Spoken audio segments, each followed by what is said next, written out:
Welcome everyone to this week of When You Need 'em, Ask Neadom. We're talking about VoIP, voice over IP, how today's phone systems are connected to your business. Make sure you stay tuned.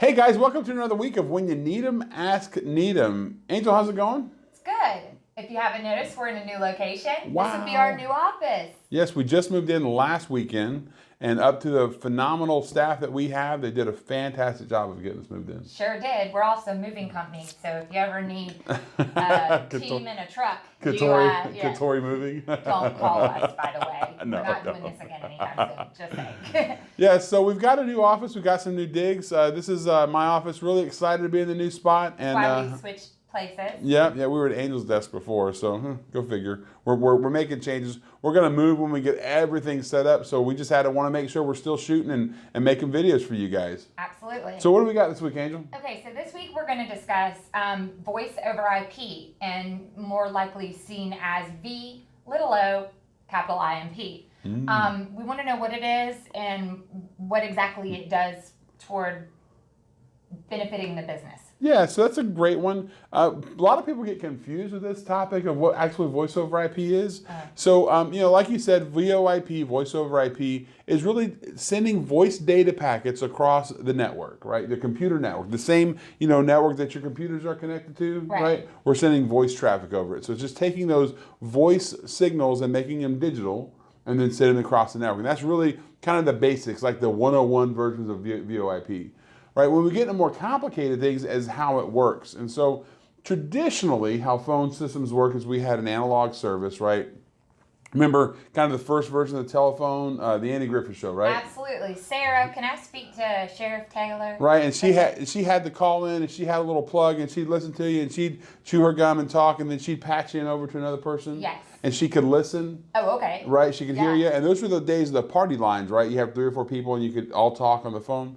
And so that's kind of, that's gone way, way, way, way back. But what voice over IP is taking that kind of analog service and digitized it. And what we have now is we've got voice over IP outside of my office and voice over IP inside of my office. And what the difference of that is that in a voice over IP service outside of my office, what that means is everything's over the internet at that point, right? Every bit of voice traffic goes out across the internet and it goes to the interwebs. Inside the office, it stays here. So when I, for example, call you, right, and you're in your office, I'm in mine. So it's internal. Internal, right? We're talking over the network, right, the local network.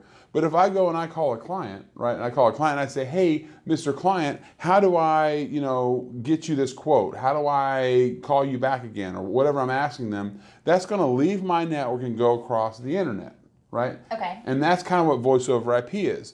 Well, when you take a look at that voice over IP, depending on how much bandwidth you have, will depend on how good the call quality is. Okay, so if you're already using 50 megs, I know it's like an up and down and a little bit of confusion, which we can go into deeper later, but do you need to increase your bandwidth in order to have a accurate or ongoing uninterrupted is the word. Sorry, guys. Uninterrupted network speed for both your call quality, PC, right? Much less your call qualities as well. So you need to kind of increase so that you have both. It depends. It really depends. So what we can do is we can prioritize that voice traffic. We can say, hey, look, that call quality is, we need to make sure call quality is paramount above everything else because nobody wants to be on the phone and hear every other word. Right? Think of the old cell phone days. Can you hear me now? Exactly. Exact drop calls. Yeah, drop calls, all that. Yeah. So we want to make sure that those things are good, and we want to make sure we prioritize that data. We use a service called QoS, quality of service. Right. And what that means is that we're going to take the phone call that comes in, we say, oh, this is a voice call, right? We're going to say this is a voice call, and this is more important than Facebook, this is more important than YouTube, this is more important, email, all this other stuff, right? Because email comes in and we're typing it, it's really not that important. I mean, it's important we get them. We get to it still. But it's not instantaneous live. I need to hear exactly what's happening right now. So I could keep my saved bandwidth. It depends. Potentially. It depends. Potentially, yeah. So we'd evaluate that before we put in a phone system in for you. Okay. But we would take a look at that.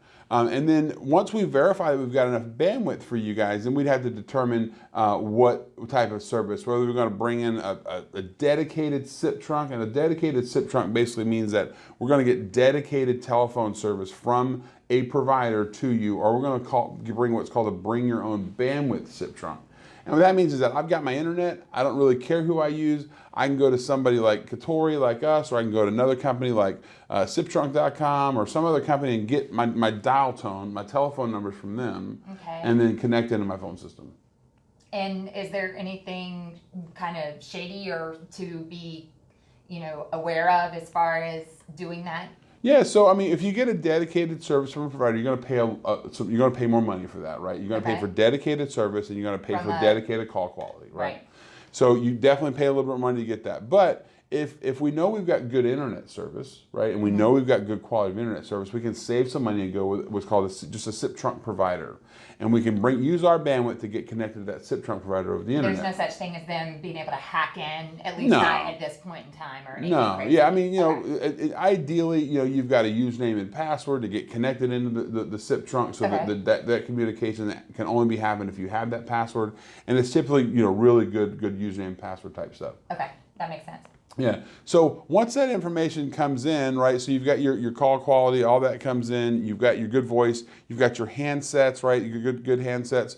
Now we've just got a traditional phone system, right? I mean, you pick up the phone, I call you, you call me, you got an extension, I got an extension, right? How's that beneficial? And depending on the size of your office, right? If you're away from the office. Yeah, so think about this. If you're a small company, right, with 3 or 4 people in the office, right, and you don't have a dedicated receptionist, you might have an IVR, right? Okay. And so, wait, what is IVR? Okay, good one. IVR stands for interactive voice response. So think of when you call somebody that says, "Hi, thank you for calling so-and-so. For sales, press 1. For service, press 2.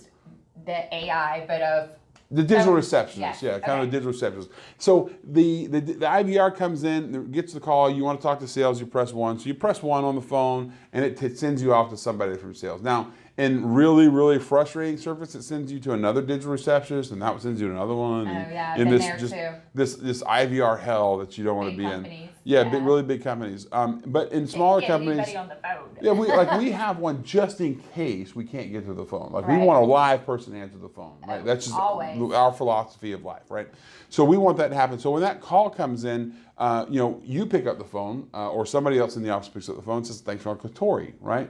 And then they say, "Oh, I need service," and so you can transfer the call, or someone can transfer the call to the service guys, and the service guys can help fix that problem. Regardless of where they are. Exactly, regardless of where they are. I can have my cell phone. I can have my cell phone be an extension on my phone system with a voice over IP service. It's really gotten without having a forward call. Oh yeah, I mean it's literally I just turn my phone on. I get an app on my phone. Everything's an app nowadays, right? Right. I've got a phone system app on my app. I open it up and I go, and it's there. You can actually transfer the same exact extension. My extension here on my desk rings and my extension on my phone rings at the same time, and I can pick it up and answer like I'm in my desk. That could really benefit some people. I see. Well, think of outside salespeople.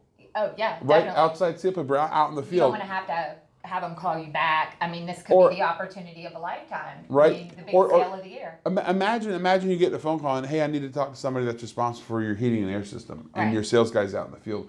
"Oh, Johnny's not here. Let me have you leave a voicemail." Or Johnny's not here. Let me give his cell phone number. Right. So you send it to a cell phone number, right? Mm-hmm. Well, then, so he may or may not return the phone call or whatever. But if you send it to his extension, right, and he gets the phone, he knows the call's coming in. He knows who it is. It's a call coming in for the business, so it's potentially a sales call, right? And then we'll know that. So it's really advantageous of voice over IP over the traditional systems they are now because they're really so flexible. That makes a lot of sense, and it sounds like it's beneficial. So something we want to dive a little bit deeper into for next time. Sure. And definitely something you guys may want to consider adding to your business. Hey guys, that's this week for When You Need 'Em, Ask Neadom. Remember to like us and subscribe to our videos, and then hit the notification icon at the bottom. Put your questions in the comments below. Remember, there's no dumb questions. We want to hear from you again, guys. Thanks again for a great week. Bye, guys.